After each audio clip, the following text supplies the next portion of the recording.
사도행전 16장 22절입니다. 무리가 함께 일어나가 있습니다. 이 반대 유대주의적인 소송은 강장에 있는 시민들의 적극적인 지지를 얻을 수가 있었는데요. 두 사람은 정식적인 재판도 받지 않은 채 옷이 찢기고 매를 맞았다고 합니다. 바울은 매 맞은 적이 3번 있다고 했다고 고린도 후서 11장 25절에는 나와 있는데요. 유대인들은 매질을 39번으로 제한하고 있지만 로마인들은 제한을 두지 않았습니다. 로마인들은 채찍에 나비나 뼈를 박아 때렸으므로 몇 번만 매질을 해도 온몸이 피투성이가 되었는데요. 행정관들은 성난 군중 중심리에 밀려 공직자로서 갖춰야 할 최소한의 정의감까지도 잃어버리고 말았다고 기록되어져 있습니다. 23절에는 단단히 지키라고 명령하였다가 나오는데 로마인들은 식민지 백성들에게 공포감을 주기 위해 난폭한 행동을 곧잘 행하였다고 하고요. 24절에는 간수는 단단히 채워놓았다는데 마치 위험한 정치범이 사형수를 다루듯 어둡고 습한 더러운 깊숙한 감방에 가두고 착고까지 단단히 채웠다고 하는데요. 이 착고는 두 발을 쫙 벌리게 하고 채워놓기 때문에 통증이 심해 잠을 자기 힘들게 하였다고 욥기 33장 11절에는 기록하고 있습니다.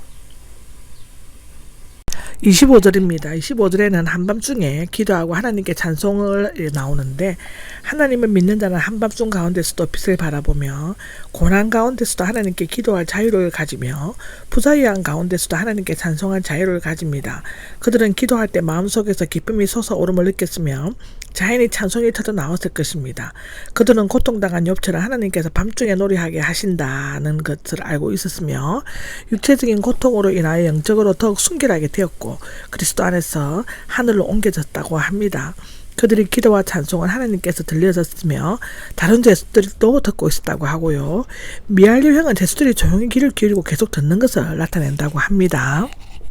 26절인데요. 갑자기 큰 지진이 일어나가 나오는데 하나님께서는 기도하고 찬송을 부르는 그의 종들을 더 이상 고통 가운데 내버려 두지 않았습니다. 기도와 찬송에 응답하려는 듯 하나님께서는 큰 지진을 일으켰죠. 이 지진은 기초까지 뒤흔들 정도로 강력한 것이었기 때문에 즉시 모든 문들이 다 열리고 또한 초자연적인 것이었기 때문에 모든 죄수들의 사슬들까지 다 풀리게 만들었다고 기록되어져 있습니다. 27절에는요. 간수가 자살하려고 했다가 나오는데 로마법은 제수들이 탈옥을 했을 경우 지키던 간수가 달아난 제수의 형벌을 대신 받아야 한다고 규정했다고 되어 있습니다. 사도행전 12장에 나옵니다. 바울과 실라를 감옥에 밀어넣었던 그 간수는 잠에서 깨어나 두려움에 떨면서 자살을 결심하였습니다. 당시 이교 철학, 특히 스토아 철학은 처벌을 피하거나 고뇌를 벗어나기 위해 자살하는 것이 좋겠다고 생각하였다고 합니다. 일본의 하리까리, 할복도 마찬가지라고 하는데요. 다른 제수들이 도망가지 않는 것은 지진 때문에 무척 당황했거나 두 전도자의 모습에 큰 감명을 받아 그들에게서 어떤 지시가 내릴 것을 기대했기 때문이었을 것입니다. 28절에 보면 당신 몸을 해치지 마시오가 나오는데 밖에 있던 간수는 캄캄한 감옥 안을 볼 수 없었기 때문에 제수들이 다 도망한 것으로 알고 있었지만 안에서는 밖을 어느 정도 볼 수 있었던 것 같이 기록되어져 있습니다. 29절에 보면 바울과 실라 앞에 엎드렸다가 나오는데 대개 간수는 담대하고 폭력적인 기질을 가진 사람일 경우가 많다고 하는데요.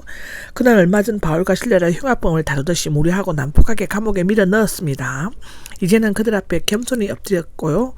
붙잡은 자가 이제는 오히려 붙잡힌 자가 되었습니다. 아마도 간수는 제수들이 도망가지 않는 것을 보고 놀랐고 바울과 실라가 옥문 앞에 태연히 앉아 있는 것을 보고 더욱 놀랐을 것이라고 합니다. 30절에 보면 밖으로 데리고 나와서가 나오는데 다른 제수들은 단단히 묶어놓고라는 구절이 첨가되어 있는데요. 아마도 간수는 바울과 실라의 설교를 전해 들었거나 또는 점치는 여종의 고침을 받은 일을 알고 있을 것입니다.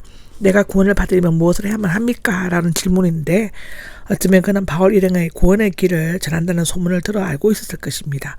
간수는 지진을 비롯하여 자신의 경험으로 이해할 수 없는 사건들이 눈앞에 펼쳐지고 죽음과 삶의 틈 사이에서 자신의 한계를 느끼게 되자 인간 구원의 방법이 무엇인가를 물어보았을 것입니다. 31절에 주 예수님을 믿으시오가 나오는데 오순절 때 사람들이 우리가 어떻게 해야만 합니까? 라고 물었을 때 베드로는 회개하십시오라고 답변하였습니다. 여기에서 회개라는 말이 없는 것은 바울이 그 간수의 말과 태도에서 이미 참된 회개의 모습을 발견했기 때문일 것입니다.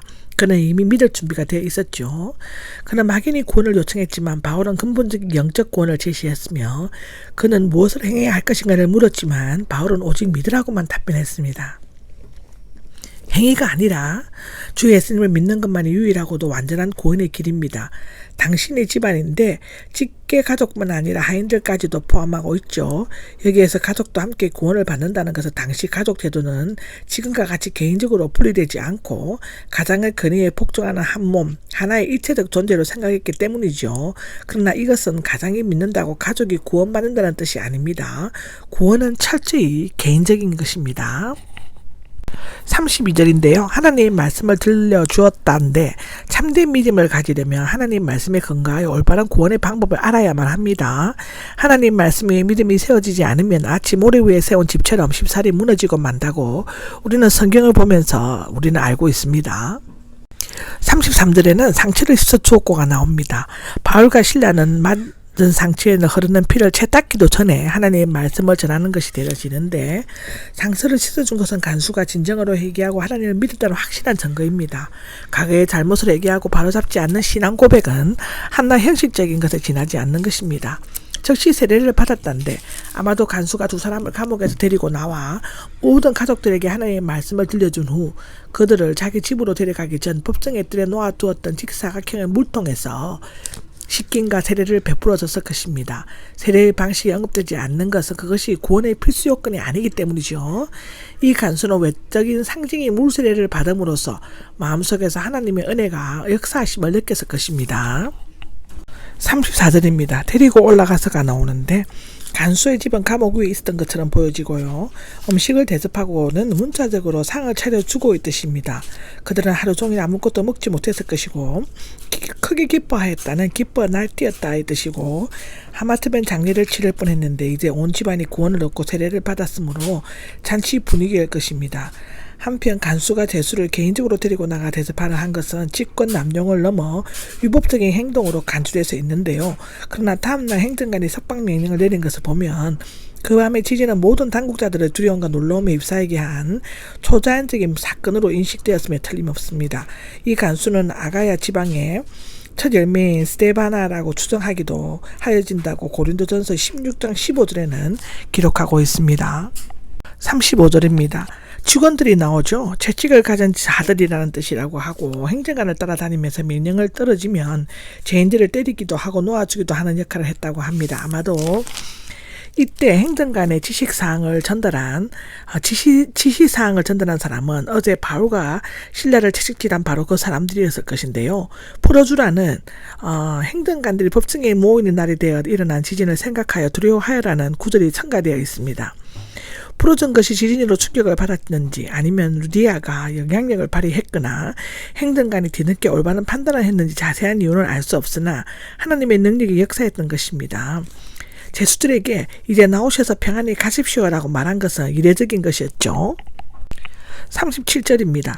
로마 시민은 우리인데 우리는 신라까지 포함되고 있는데 바울이 로마 시민권을 가진 것은 이곳과 22장 28절에 만 언급되고 있습니다.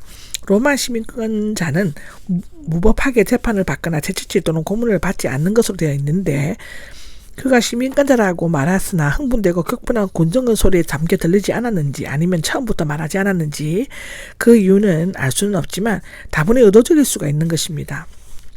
앞으로 빌립보의 전도 활동이 활성화되고 교회가 세워지며 유대인들의 반대가 심해지고 그때마다 행정관은 바울과 실라에게 행했던과 똑같은 무법한 행동을 할 것입니다.